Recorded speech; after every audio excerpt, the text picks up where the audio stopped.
चलिए शुरू करते हैं। मेरा नाम है सोनू और आप देख रहे हैं द मैथ जोन। आज का जो टॉपिक है हमारे पास वो है हमारे पास मेंस्ट्रुएशन टू डायमेंशंस। ठीक है, इसके बारे में हमें प्रॉपर्टीज पढ़नी है इसकी, और इसके फिर हमें 10 क्वेश्चंस करने हैं। तो पहले मैं आपको प्रॉपर्टीज बता देता हूँ। चलिए स्टार्ट करते हैं। देखो, स्टार्ट करते हैं हम स्क्वायर से। तो एक स्क्वायर क्या होता है? जिसकी चारों साइड बराबर होती है। जिसकी चारों साइड बराबर होती है। A is equal to a is equal to a is equal to a. इसका जो एरिया होता है वो होता है ए स्क्वायर। ठीक है, और पैरामीटर होता है 4a। अब आते हैं हम रेक्टेंगल में। तो रेक्टेंगल पर करते हैं गौर। रेक्टेंगल में होती है हमारे पास साइड, ये होती है लेंथ और ये होती है ब्रेथ। तो इसका जो एरिया होता है वो होता है लेंथ इंटू ब्रेथ, और इसका जो पैरामीटर होता है वो होता है perimeter two length plus breadth. ठीक है, और इसका जो डायगोनल होता है, डायगोनल, ये वाला डायगोनल, इसकी वैल्यू होती है हमारे पास रूट में लेंथ स्क्वायर प्लस ब्रेथ का स्क्वायर। अब आते हैं हम सर्किल पर। तो सर्किल का एरिया होता है area of circle pi r square. Circumference of circle 2 pi r. Circumference ये है और एरिया हमारे पास ये है।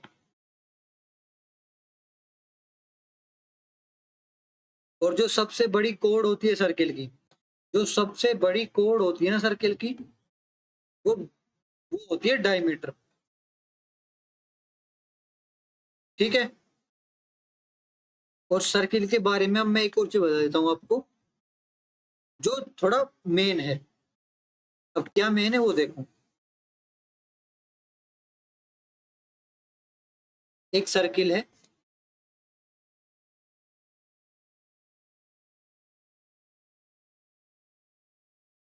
जिसमें ये दोनों रेडियस हैं। तो अगर मान लेते हैं इसका ये थीटा हमारे पास, और इसका हमें एरिया फाइंड करना है, ये एरिया। तो इस एरिया की वैल्यू क्या होगी हमारे पास? ये ए है, ये बी है और ये ओ है। तो इस एरिया की वैल्यू होगी हमारे पास पाई आर स्क्वायर, जो सेम ये होता है, लेकिन बस फर्क सिर्फ इतना है कि थीटा अपॉन 360 लगा देते हैं हम, क्योंकि यहाँ पर ये स्पेसिफिक इस एरिया की बात कर रहे हैं। ठीक है, और अगर हमें ए टू बी की वैल्यू चाहिए, यानी आर्क, इसे कहते हैं हम सेक्टर जब एरिया की बात हो। और इसे कहते हैं हम जो ए से बी तक जाता है, जो ए से बी तक, इसे कहते हैं हम आर्क। और आर्क कैसे निकलता है? 2 पाई आर, फिर वही थीटा अपॉन 360, क्योंकि सरकमफेरेंस होती है पूरी, और अगर स्पेसिफिक की बात करें तो थीटा अपॉन 360 लगा देंगे। बस ये ध्यान रखना आप। अब आते हैं हम ट्रेपेजियम पे। तो ये बना हमारा ट्रेपेजियम।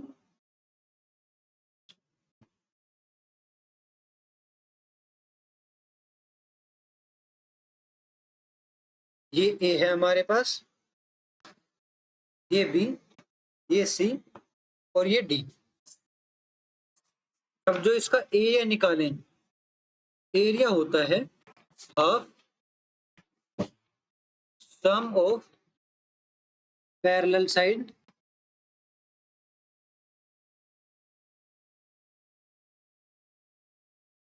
Into height. अब ये देखो, पैरेलल साइड इसमें कौन सी है? ये दो साइड है सिर्फ पैरेलल। ये थोड़ी है, ये थोड़ी ना दोनों पैरेलल। तो ये दोनों का साइड का सम मान लेते हैं, ये ए है और ये बी है, और ये वाली बी है ऊपर वाली। तो हाफ ए प्लस बी। अब हाइट देखो, हाइट क्या होगी?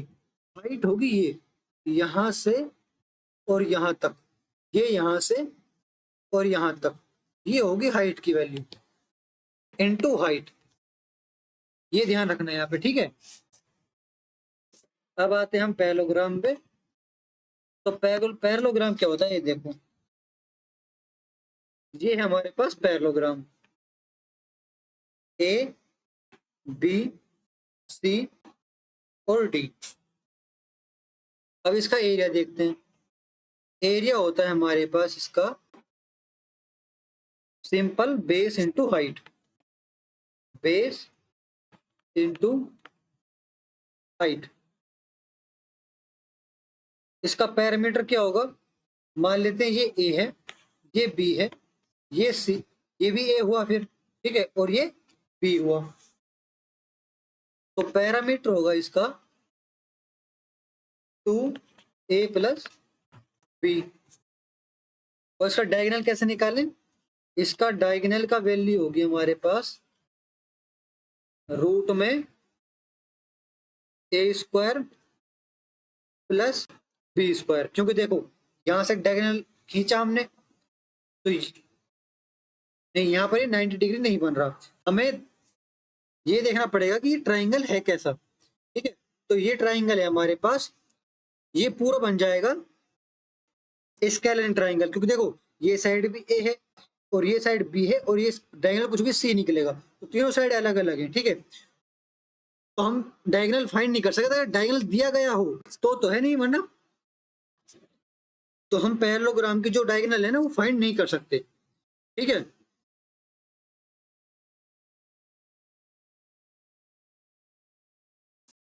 तो अब आते हैं हम रोम्बस के ऊपर। तो रोम्बस क्या होता है हमारे पास, रोम्बस की चारों साइड तो इक्वल होती हैं, लेकिन वो एक पतंग की तरह होता है, पतंग की तरह। ठीक है, एक पतंग नहीं है, उसकी तरह होता है। देखो वैल्यू दे देते हैं हम ए बी, ये सी और ये डी। ठीक है, अब इस लेंथ की वैल्यू सारी ए है, ये लेंथ तो सारी ए होती है, लेकिन जो इसके डायगोनल है ना वो अलग अलग होते हैं डायगोनल। D1 और ये D2। ठीक है, ये भी D1 होगा और ये भी D2 होगा, इसी का ये ध्यान रखना। और ये जो ये एंगल होता है ना इसका, ये 90 डिग्री का होता है, ये एंगल सारे, ये बात भी ध्यान रखना। ठीक है, तो इसका पैरामीटर क्या होगा, इसका पैरामीटर होगा हमारे पास 4a। और जो इसका एरिया होता है वो होता है हमारे पास हाफ D1 इंटू D2, यानी डायगोनल को इंटू, दो डायगोनल होते हैं, ये दोनों D1 और D2, इनका इंटू होता है पूरे डायगोनल का। ठीक है, और ट्राइंगल के बारे में मैंने आपको पिछली वीडियो में 1 घंटे की जो वीडियो थी उसमें सब कुछ बता दिया है। ठीक है, तो आप वहां पर जाके उस पूरे ट्राइंगल की वीडियो देख सकते हैं, उसमें सब कुछ बताया गया, एरिया, ट्राइंगल, सारे ट्राइंगल के बारे में। ठीक है, तो बात है क्वेश्चन के ऊपर। तो क्वेश्चन है हमारे पास पहला, in an isosceles triangle if the unequal side is 8 centimetre and equal side is 5 centimetre then the area of triangle is. तो देखो ट्राइंगल होता है ये बना लिया हमने ट्राइंगल, इसकी साइड है हमारे पास, ये 8 है, ये 5 है और ये 5 है। ठीक है, इस पर एक परपेंडिकुलर खींचा, ये 90 का, तो यहाँ पर ये 4 और यहाँ पर भी ये 4। इसकी वैल्यू क्या होगी, ये 5 है, ये 4 है, तो ये 3 होगा, triplets.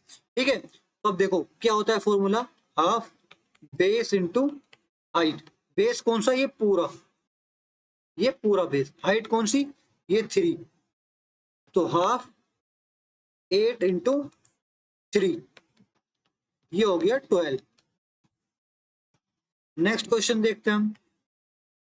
The perimeter of an isosceles triangle is 100 centimetre if the base is 36 centimetre then find its semi perimeter. देखो ये तो बिल्कुल ही आसान क्वेश्चन दे दिया। ठीक है, सिंपल सा कहा है कि आइसोसेलेस ट्राइंगल का जो पैरामीटर 100 है, आधा पैरामीटर निकालना है 50।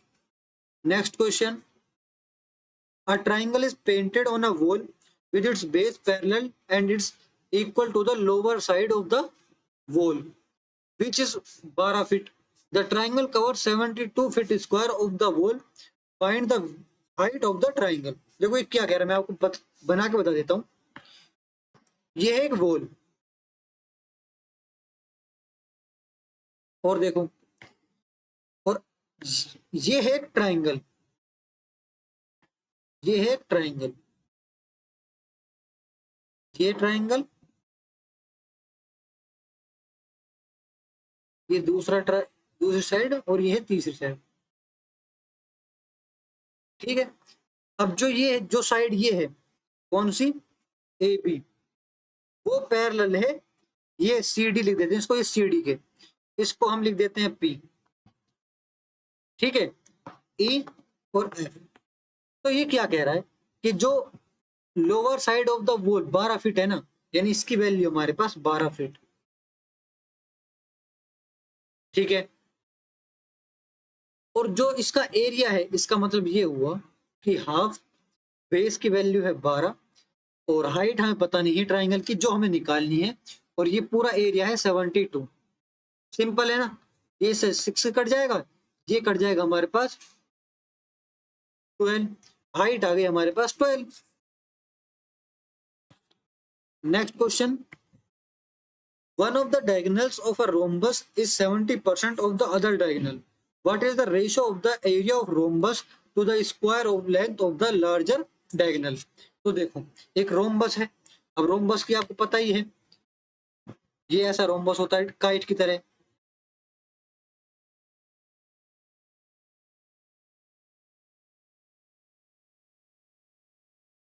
ठीक है, तो जो इसके दोनों डायगोनल हैं, मान लेते हैं एक डायगोनल ये है और एक डायगोनल ये है, तो जो पहला डायगोनल है वो 70% है, पहला डायगोनल जो है वो 70% है, तो दूसरा डायगोनल क्या होगा, 100। ठीक है, ऐसा मान लेते हैं कि एक 100 है तो दूसरा 70 है। तो what is the ratio of the area of rhombus, area of rhombus का रेशियो क्या होता है, हाफ पहला डायगोनल इनटू दूसरा डायगोनल, रेशियो। और क्या कुछ पूछा है, to the square of the length of large diagonal, यानी ये लार्ज डायगोनल, इसकी लेंथ का स्क्वायर, बस ये करना था। इससे ये कट गया, इससे ये कट गया, वैल्यू आई 7/2 रेशो 10, यानी 7/20। Next question, 9 times the area of a circle is same as the 3 times the area of a square. What is the ratio of the diameter of the circle and diagonal of the square? तो देखो, 9 times area of circle pi r square is the same as 3 times of area of square। ठीक है, अब ये देखो, ये गया 3 से, इसका मतलब ये हुआ कि जो a अपॉन r है, यानी 3 पाई इज 3 पाई, सॉरी, जो 3 पाई है वो है ए स्क्वायर अपॉन आर स्क्वायर के, यानी जो रूट 3 पाई है वो है ए अपॉन आर के। हमें चाहिए 2r, क्योंकि हमें डायमीटर का निकालना है। तो ये देखो, अगर हमें यहाँ पर 2r चाहिए तो ऊपर नीचे मल्टीप्लाई डिवाइड कर देंगे, तो यहाँ पर तो ये 2r हो गया, लेकिन यहाँ पर ये एक्स्ट्रा जो 2 बचा है वो नीचे जाएगा, ये 2। ठीक है, और इसने पूछा है रेशियो डायमीटर और डायगोनल ऑफ स्क्वायर, स्क्वायर नहीं डायगोनल ऑफ स्क्वायर, यानी यहाँ पर लगेगा √2। अब यहाँ पर √2 क्यों लगेगा, क्योंकि देखो √2a होता है स्क्वायर का डायगोनल, तो इसका मतलब ये हुआ कि यहाँ पर a, यहाँ पर √2 और यहाँ पर 2r इज इक्वल टू हो गया हमारे पास 3, और ये √2 नीचे जाएगा, ये √2 हो गया, तो a upon 2r is equal to √3 pi upon √2। ठीक है, next question, the ratio between the length and the breadth of a rectangular park is 3:2. If a man cycling along the boundary of the park at the speed of 12 km per hour complete one round in 8 minutes, then the area of the park is। तो देखो, एक है हमारे पास rectangle जिसकी length मान लेते हैं ये हो गई 3x और ये हो गई 2x। ठीक है, पैरामीटर क्या हुआ, 3x प्लस 2x, कितना हो गया 5x 2, यानी 10x। 10x इसका होगा पैरामीटर। अब आगे चलो, if a man cycling along boundary at the, देखो वो एक चक्कर 12 किलोमीटर पर आवर में 8 मिनट में लगाता है, तो उसकी डिस्टेंस हम फाइंड कर ले, यानी पैरामीटर निकल जाएगा। तो 12 ये हो गई डिस्टेंस और ये हो गया टाइम, 8 मिनट्स आवर में कन्वर्ट करेंगे तो 60 से डिवाइड, ये हो गया 5, यानी 8/5 हो गया किलोमीटर। ठीक है, मीटर में कन्वर्ट करेंगे तो 1000 से इंटू करेंगे,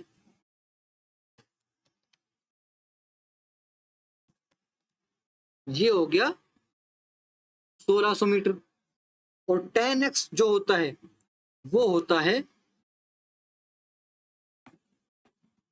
1600 मीटर। x की वैल्यू 160, यानी हमें चाहिए एरिया, यानी 3 इंटू 160 इंटू 2 इंटू 160, तो ये हो गया हमारे पास एरिया।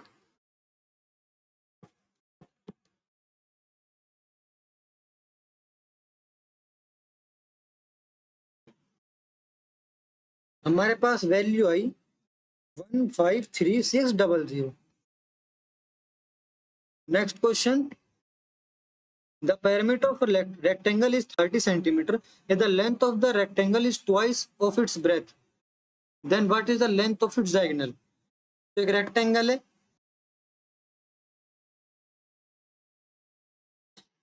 पैरामीटर, अब देखो ये एक साइड इसकी ब्रेथ है, ठीक है, और ये हो गई लेंथ। क्या इसने यही कहा है कि the length of the rectangle is twice of its breath, x, ये हो गई 2x, और पैरामीटर इसका क्या है 2x plus x is equal to 30। हमें डायगोनल की वैल्यू निकालनी है। डायगोनल की वैल्यू कैसे निकालते हैं, रूट में x, रूट में देखो ये हो गया x² प्लस 2x स्क्वायर, ठीक है, ये ध्यान रखना। तो x की वैल्यू निकालें हम, तो x की वैल्यू निकलेगी हमारे पास 5। तो अगर ये 5 है तो ये 10 है, इनका स्क्वायर कर दो, ये हो गया हमारे पास 100 प्लस 25 यानी 125। तो ये हो गया हमारे पास 5√5।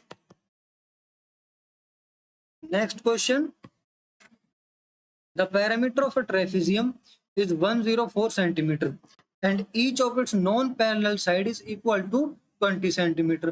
If its height is 16 centimeter, then its area is, तो देखो हम एक ट्रेपेजियम बनाते हैं, हमने बना लिया ट्रेपेजियम, और ये कह रहा है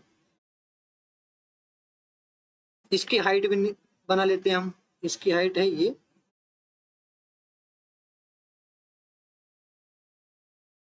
और ये, अब देखो ये कह क्या रहा है कि जो इसका जो पैरामीटर है, यानी सब कुछ ये मिला के वो 104 है, तो इसका मतलब ये हुआ, और ये नॉन पैरेलल साइड वो 20 सेंटीमीटर। अब इसमें नॉन पैरेलल साइड कौन सी होती है, ये वाली, ये 20 है, ये 20 है, A B C D E और एफ, ठीक है, ये 20 है, ये 20 है, ये 16 है, ये 16 है। अब देखो हाइपोटेन्यूस 20, ये 16, तो बेस क्या होगा, पाइथागोरस थ्योरम लगा देंगे, तो बेस निकल के आया हमारे पास 12, तो ये हो गया 12, अब ये भी 12, ठीक है, सेम ही तो वैल्यू है। अब देखो ये वैल्यू और ये वैल्यू बराबर नहीं होंगी, क्योंकि मैंने देखो 90 पर खींचा है, 90 पर ये राइट एंगल ट्राइंगल बनाए, इसका मतलब ये लाइन और ये लाइन बराबर है, और टोटल है 104, तो ये टोटल अभी कितनी हो गई, ये हो गई 40, और ये दोनों मिलाकर हो गई 24, ठीक है, तो ये हो गई 20 और ये भी हो गई 20, क्योंकि बचा कितना 40, ठीक है, तो 40 में आधा कर देते हैं, ये हो गई 20, ये हो गई 20। अब सबकी वैल्यू पता चल गई हमें। अब हमें निकालना क्या है, एरिया ऑफ ट्रेपेजियम क्या होता है, half sum of parallel side, ये कितना हुआ 44, और ये कितना है 20, 44 प्लस 20 इंटू हाइट 16। ये आई वैल्यू हमारे पास 64 यानी 3 2 इंटू 16 यानी 5 1 2। Next question, the area of a trapezium is 540 if the parallel sides are 30 meter and 24 meter in length, then find the distance between them। Height की निकालनी है तो आसान exact formula लगाओ, half into 30 plus 24 into height is equal to 540। ठीक है, ये value हो गई हमारे पास 54 यानी 27 into height is equal to 540। ये गया हमारे पास 2 से, हाइट की वैल्यू आ गई 20। Next question, what will be the area of a parallelogram with base 44 centimetre and height 22 centimetre. Parallelogram का एरिया क्या होता है, बेस इंटू हाइट, तो 44 इंटू 22 इज इक्वल टू 968। मैंने कैसे किया है तुरंत देखो, ये 22 का स्क्वायर करेंगे और इंटू 2 से कर देंगे, 22 का स्क्वायर करते हैं इंटू 2 करते हैं आएगा 968। ठीक है, आप थोड़ा कैलकुलेशन थोड़ा इस टाइप में किया कीजिए, एकदम से आप करने मत बैठ जाना कि 2 4 ये वो फिर इंटू लगा के ये नहीं। 22 का स्क्वायर देखो इंटू 2 कर दो, कैसे, इसको क्या लिख सकते हैं हम, 22 इंटू 2 इंटू 22 का स्क्वायर इंटू 2। ठीक है, आसान बनाओ सॉल्यूशंस को। Thank you.